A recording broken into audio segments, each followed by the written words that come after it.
Sambil berdialog dan diskusi santai, para anak muda di Kota Pagar Alam ini membedah visi misi dan menyampaikan aspirasi mereka kepada calon gubernur Sumsel Herman Deru. Dalam kampanye dialogis ini, para pemuda bertemu dan ngobrol santai dengan calon gubernur Sumsel Herman Deru sambil ditemani kopi khas Pagar Alam. Dalam obrolan santai ini, calon gubernur menyampaikan visi misinya jika terpilih nanti. Begitu pula dengan para pemuda, mereka menyampaikan keluh kesah yang dihadapi, mulai dari masalah ekonomi, pendidikan, penyaluran hobi anak muda, serta lapangan pekerjaan. Dari aspek pemudaan sih, sarananya ya yang dibutuhkan. Kalau jadi bisa menyalurkan bakat dan hobi.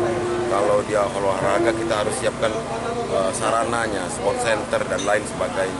Kalau dia hobi otomotif, kita siapkan juga sirkuitnya, tapi yang sesuai dengan kondisi daerah dan tidak merusak kearifan lokal.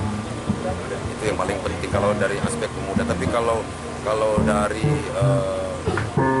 aspek keinginan mereka untuk segera sejahtera, kita berdayakan potensi yang ada ini, yakni menjadi destinasi wisata dengan sarana penunjang yang memadai dan baik.